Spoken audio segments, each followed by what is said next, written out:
The evening air hung thick with unspoken tension, the kind that presses against your skin like humid summer nights. I stood at the kitchen counter, my hands mechanically washing dishes while my mind wandered through the maze of thoughts that had occupied me all week. The amber glow from the overhead light cast long shadows across the marble countertop, and somewhere in the distance, a clock ticked its steady rhythm. That's when I felt his presence. Marcus stood in the doorway, his tall frame silhouetted against the dim hallway light. He wasn't my blood, wasn't my family, just the young man who'd rented the spare room 6 months ago after responding to my carefully worded ad. 23, ambitious, working his way through graduate school. Everything about our arrangement had been professional, boundaries clearly drawn. Until tonight, the way he watched me made my breath catch. Not the casual glance of someone passing through the kitchen, but something deeper, more deliberate. His dark eyes held mine with an intensity that sent a shiver down my spine, and I found myself gripping the dish towel tighter, the damp fabric cool against my suddenly warm palms. "Grace," he said, my name floating across the space between us like smoke. Just that, my name, but the way he said it made my heart stumble. I turned back to the dishes, trying to regain my composure, but I could feel him moving closer, each footstep deliberate on the hardwood floor. The faucet water ran cold over my hands, but my skin felt feverish. Why was the kitchen suddenly so small? Why could I hear my own heartbeat echoing in my ears? I'd been alone too long, I told myself. 5 years since David had left, 5 years of quiet evenings and empty spaces. That's all this was, loneliness playing tricks on my mind. But when Marcus stopped beside me, close enough that I could smell his cologne, something woody and warm, I knew this was different. The air between us crackled with electricity I couldn't name, couldn't understand.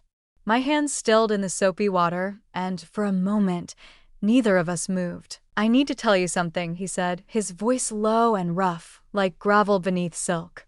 The words hung in the air, heavy with meaning I couldn't decipher. I forced myself to look at him, really look at him, and what I saw in his eyes made my knees weak. There was conflict there, a war between desire and restraint, between what he wanted to say and what he thought he should keep hidden. His jaw clenched and unclenched, a muscle twitching beneath the stubble that darkened his cheek. In that moment, he looked older than his years, carrying a weight that seemed too heavy for someone so young. "Marcus," I whispered, not trusting my voice to remain steady. "What is it?" He reached past me to turn off the faucet, his arm brushing mine in a touch so light it might have been accidental. But the heat that flared where our skin met was anything but accidental. I watched, mesmerized, as water droplets fell from the tap in slow motion, each one catching the light before disappearing into the drain. The silence stretched between us like a taut wire, vibrating with unspoken words and suppressed emotions. I could hear his breathing, slightly uneven, matching the erratic rhythm of my own. The kitchen clock ticked louder now, marking seconds that felt like hours. "I've been trying to ignore it," he finally said, his eyes never leaving mine. "Trying to pretend it's not there. But I can't anymore, Grace.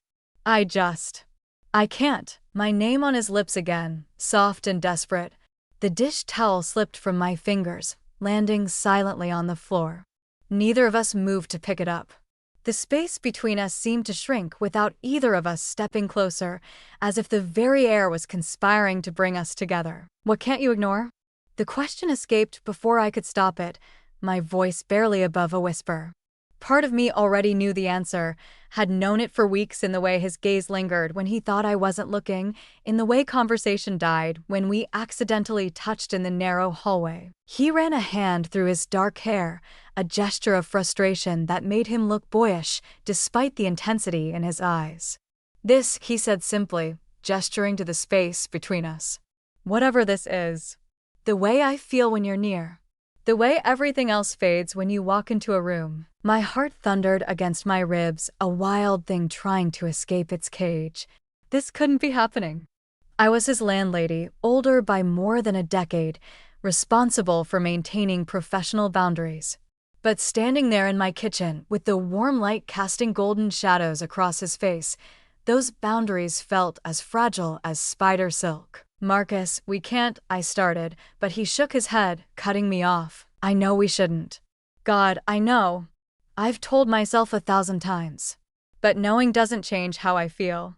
His voice cracked slightly, revealing the vulnerability beneath his confident exterior.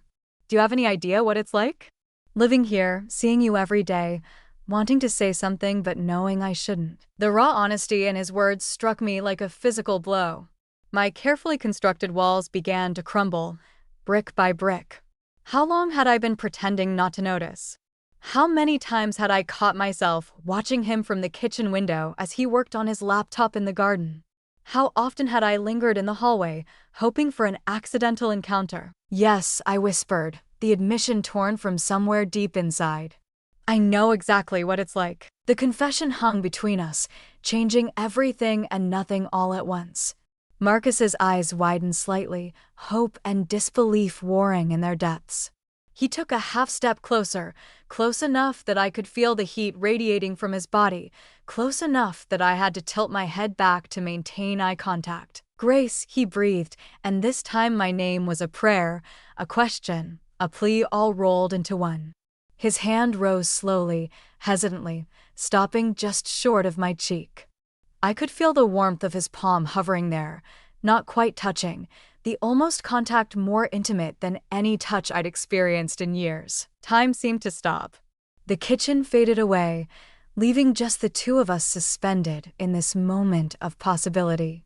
I was acutely aware of every sensation: the cool tile beneath my bare feet, the lingering scent of dish soap on my hands, the way my breath caught in my throat as his thumb finally, barely, grazed my cheekbone. The touch was featherlight, barely there, but it sent electricity coursing through my veins. My eyes fluttered closed of their own accord, and I heard his sharp intake of breath. When I opened them again, his face was closer, his intentions clear in the way his gaze dropped to my lips. "Tell me to stop," he whispered, his breath warm against my skin. "Tell me this is wrong." But I couldn't. The words wouldn't come. Instead, I found myself leaning into his touch, my hand rising to cover his where it cradled my face. His skin was warm, slightly rough, and the simple contact made my whole body hum with awareness. "I can't," I managed, my voice trembling. "I've tried, Marcus. God knows I've tried." Something shifted in his expression then: relief, desire, and something deeper, more profound. His other hand found my waist, settling there with a possessiveness that should have alarmed me but instead felt like coming home. The thin fabric of my blouse offered no barrier to the heat of his palm, and I shivered despite the warmth of the kitchen. "Then don't," he said simply, and the words held such certainty, such conviction, that my last reservations began to dissolve. "Don't try anymore." The space between us disappeared entirely as he drew me closer, our bodies aligning with a rightness that defied logic. I could feel his heart beating against my chest, fast and strong, matching the frantic rhythm of my own. His forehead touched mine, and we stayed like that, breathing the same air, teetering on the edge of something irreversible. "What happens now?" I asked, my hands finding their way to his shoulders, feeling the tension coiled in his muscles. "Now," he murmured, his lips barely brushing mine as he spoke, "we stop pretending." The kiss, when it came, was soft as a whisper, tentative and questioning. His lips moved against mine with a gentleness that brought tears to my eyes, as if he was afraid I might shatter at any moment. My hands slid up to tangle in his hair, pulling him closer, deeper, letting him know without words that I wouldn't break. The kiss deepened, became something more urgent, more desperate. Years of loneliness, months of suppressed desire, weeks of stolen glances, all of it poured into this moment. His arms wrapped around me, lifting me slightly off my feet, and I melted against him, every curve of my body fitting perfectly against his. When we finally broke apart, both breathing hard, the kitchen seemed different somehow. The familiar space had been transformed by what had passed between us, charged with an energy that made the air shimmer. Marcus's eyes were dark, pupils dilated, and the look he gave me was pure hunger tempered by tenderness. "I've wanted to do that since the day I moved in," he confessed, his voice rough with emotion. His thumb traced my lower lip, still swollen from our kiss, and I caught it between my teeth, watching his eyes darken further at the gesture. "Why didn't you?" I asked, though I already knew the answer.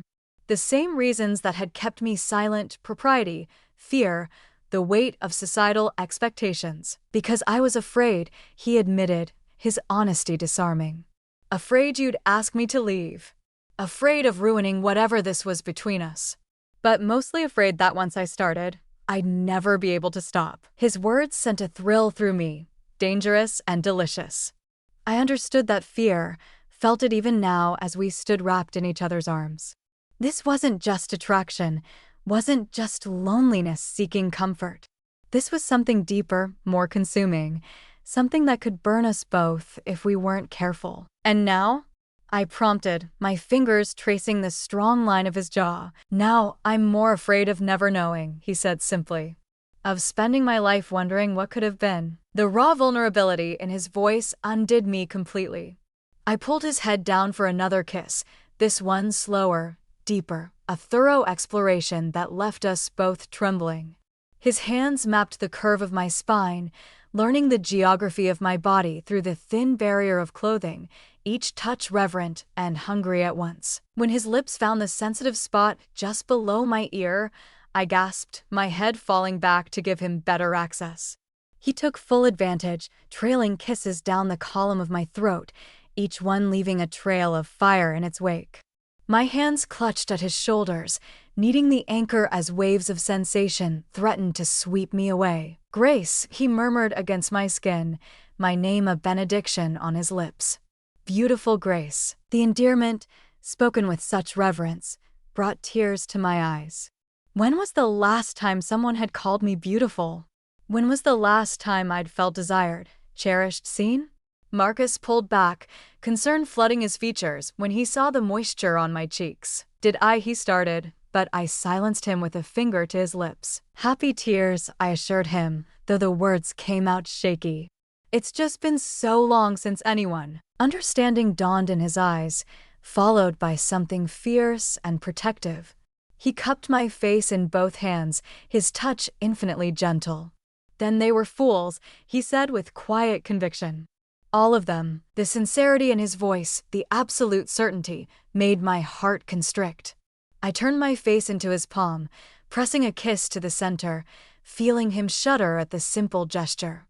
The kitchen had grown darker as evening deepened into night, the golden light now more amber, casting us in a warm glow that felt like a blessing. "We should talk about this," I said, though every fiber of my being protested the idea of stepping back, of letting reality intrude on this perfect moment. Marcus nodded, though he made no move to release me. "Tomorrow," he agreed. "We'll talk tomorrow. Figure out what this means, where we go from here. And tonight?" The question slipped out before I could stop it, laden with possibilities that made my pulse race. His eyes darkened, and the look he gave me was pure heat. "Tonight, we just be. No thinking, no analyzing. Just this." He sealed the promise with another kiss, this one different from the others. Where before had been exploration and hunger, this was comfort and connection. His lips moved against mine with a sweetness that made my chest ache, as if he was trying to communicate everything he couldn't put into words. The kiss ended naturally, melting into an embrace that felt like harbor after a storm. I rested my head against his chest, listening to the steady thrum of his heartbeat, feeling his chin settle on top of my head. We stood like that for long minutes, the kitchen clock ticking away seconds that no longer seemed to matter. "I should let you finish the dishes," he said eventually, though his arms tightened around me even as he spoke. I laughed softly, the sound muffled against his shirt. "They can wait." "Good," he murmured, pressing a kiss to the crown of my head. "Because I'm not ready to let you go yet." The admission sent warmth flooding through me. I tilted my head back to look at him, struck anew by how handsome he was in the soft light. Not just physically, though the strong jaw and dark eyes certainly didn't hurt, but in the way he looked at me, as if I was something precious, something worth cherishing. "Then don't," I echoed his earlier words, watching his lips curve into a smile that made my knees weak. He didn't. Instead, he took my hand and led me to the living room, settling us both on the couch. I curled into his side, my head on his shoulder, his arm around me, holding me close. It felt natural, right, as if we'd been doing this for years instead of minutes. The house settled around us. Familiar creaks and sighs that usually emphasized my solitude now seemed to celebrate this new togetherness. Marcus's fingers traced idle patterns on my arm, each touch sending little sparks of electricity through my skin. I could feel the rise and fall of his chest beneath my cheek, steady and reassuring. "Tell me something," I said after a while, breaking the comfortable silence. "When did you know?" He was quiet for a moment, considering. "The day I came to look at the room," he finally said. "You were wearing that blue dress, the one with the little flowers. You had flour on your cheek from baking and when you smiled." I knew I was in trouble. The memory made me smile. I remembered that day, how nervous I'd been about renting to someone so young, so attractive. How I tried to maintain professional distance even as something about him drew me in. "I tried to talk myself out of taking the room," he continued, his voice soft in the darkness. "Told myself it would be too complicated, too difficult. But I couldn't stay away." "I'm glad you didn't," I admitted, tracing the buttons of his shirt with one finger. "Though God knows I tried to keep things professional." His chest rumbled with quiet laughter. "You did better than I did. Do you know how many cold showers I've taken in the past 6 months?" The thought of him wanting me, struggling with the same desires that had plagued me, sent heat pooling low in my belly. I shifted slightly, pressing closer, and heard his breath catch. "Grace," he warned, his voice strained. "If you keep doing that." "What?" I asked innocently, though the effect was somewhat ruined by the breathlessness in my voice. I shifted again, more deliberately this time, and was rewarded with a low groan. His hand tightened on my arm, not painful but definitely possessive. The knowledge that I could affect him this way, that I held this power over him, was intoxicating. "You're playing with fire," he murmured, turning his head to nip lightly at my ear. The sensation shot straight through me, making me gasp. "Maybe I want to burn," I whispered back, surprising myself with my boldness. He pulled back enough to look at me, his eyes black in the dim light. What he saw in my face must have convinced him I was serious, because the next thing I knew, I was in his lap, straddling his thighs, his hands gripping my hips with barely restrained hunger. "You have no idea what you do to me," he said roughly, his hands sliding up my sides, thumbs brushing the undersides of my breasts through my blouse. The light touch was enough to make me arch into him, seeking more contact. "Show me," I challenged, my hands framing his face, thumbs stroking his cheekbones. He did. The kiss was different this time, deeper, more demanding. His tongue swept into my mouth, claiming and exploring, while his hands mapped every curve they could reach. I met him passion for passion, years of pent-up desire finally finding an outlet. When we broke apart, both panting, I could feel the evidence of his arousal pressing against me. The knowledge sent a fresh wave of heat through my body, making me shift restlessly in his lap. His hands tightened on my hips, holding me still. "Grace," he ground out, his forehead resting against mine. "We should slow down. I don't want you to regret." I silenced him with another kiss, pouring all my certainty into it. When I pulled back, I made sure he could see the truth in my eyes. "The only thing I'd regret is stopping now." Something shifted in his expression, the last of his restraint crumbling away. With a fluid movement that spoke of hidden strength, he stood, lifting me with him. I wrapped my legs around his waist instinctively, my arms around his neck, trusting him completely. "Your room or mine?" he asked, his voice rough with desire. "Yours," I decided quickly. My room still held too many memories of lonely nights and empty dreams.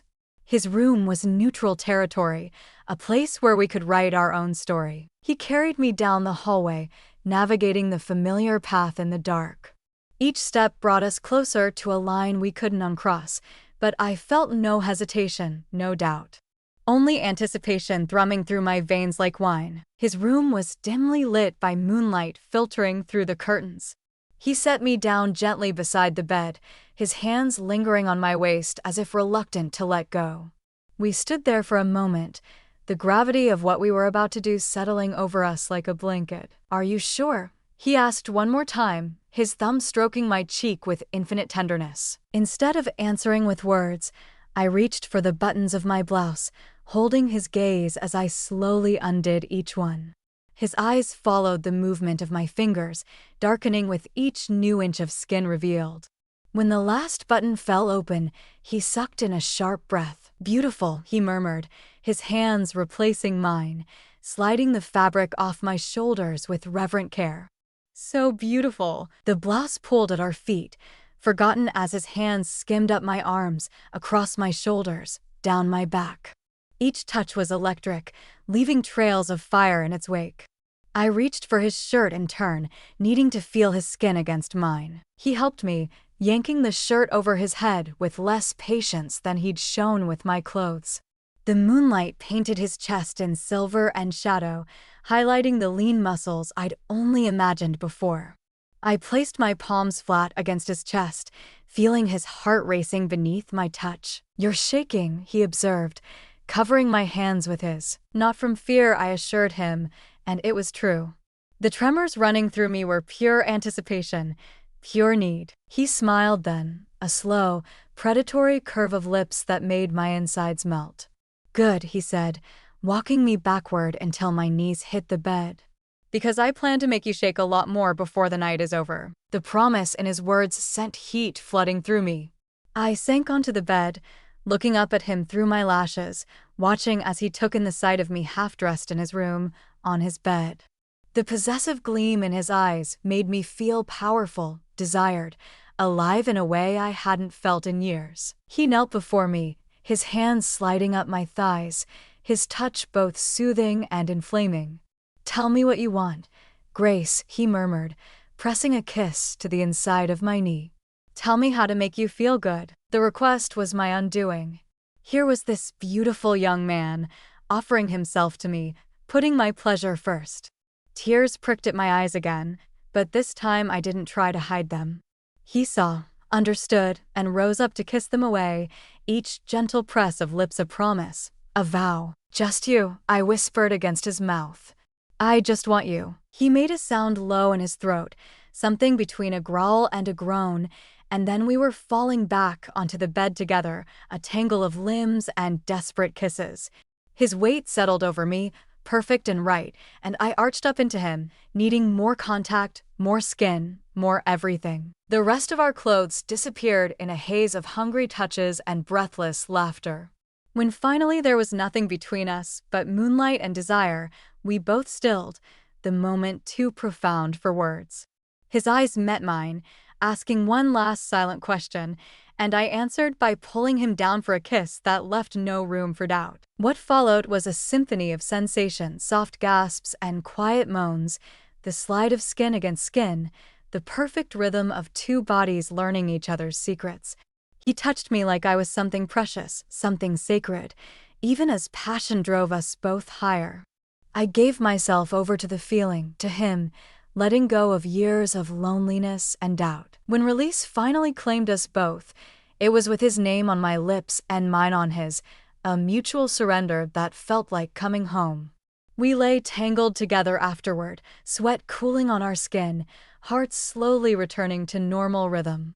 His fingers traced lazy patterns on my back while I pressed kisses to his chest, neither of us willing to break the spell. "Stay," he murmured when I shifted slightly, his arms tightening around me. "Always," I promised, meaning it more than I'd ever meant anything in my life. We drifted off like that, wrapped in each other and the quiet certainty that everything had changed.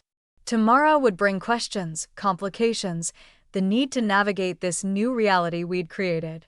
But tonight was ours, perfect and complete. I woke once in the night to find him watching me, his expression soft with something that looked dangerously like love. He smiled when he saw my eyes open, pulling me closer, pressing a kiss to my forehead. "No regrets?" he whispered into the darkness. None, I whispered back, sealing the promise with a kiss. And there, in the quiet hours between night and dawn, I knew with absolute certainty that this wasn't just a moment of weakness or a temporary madness. This was the beginning of something real, something worth fighting for. Whatever challenges tomorrow brought, we would face them together. The last thing I remembered before sleep claimed me again was the steady beat of his heart beneath my ear and the gentle stroke of his hand in my hair, a lullaby more beautiful than any song. In his arms, I had found not just passion but peace, not just desire but belonging. Home, I realized, wasn't just a place. Sometimes it was a person. And I had finally found mine. When morning light crept through the curtains, painting everything in shades of gold and rose, I opened my eyes to find Marcus already awake, propped on one elbow, studying my face with an expression of such tenderness it made my heart skip. "Good morning," he said softly, reaching out to tuck a strand of hair behind my ear. "Morning," I replied, suddenly shy despite everything we'd shared. The daylight brought with it a touch of reality, questions about what happened next crowding into my mind. As if sensing my thoughts, he leaned down to kiss me, slow and sweet and full of promise. When he pulled back, his eyes were serious but warm. "Whatever you're thinking, whatever doubts you're having, we'll work through them," he said firmly. "This isn't just one night for me, Grace. This is everything." The simple declaration, spoken with such conviction, swept away my fears like morning mist. I reached up to cup his face, marveling at how right this felt, how natural. "For me too," I admitted, watching relief and joy transform his features. We sealed the promise with another kiss, longer this time, deeper. When we finally broke apart, both breathless, he grinned, boyish and beautiful in the morning light. "So," he said, eyes twinkling with mischief, "about that breakfast you're always making, think you could teach me your secret recipe for those pancakes?" I laughed, the sound bubbling up from somewhere deep inside, full of happiness and hope. "Only if you promise to help with the dishes afterward." "Deal," he agreed readily, stealing another quick kiss before rolling out of bed. As I watched him pull on his jeans, sunlight playing across his back, I felt a surge of contentment so strong it almost overwhelmed me. This was real. This was happening. And for the first time in years, the future looked bright with possibility. "Grace." He turned back, catching me staring. His smile softened into something intimate, just for me. "Yes, thank you," he said simply. "For taking a chance. For letting me in." My throat tightened with emotion. "Thank you for being brave enough to say something. For not letting us waste more time." He crossed back to the bed, framing my face with his hands, kissing me with a thoroughness that made my toes curl. "No more wasted time," he promised against my lips.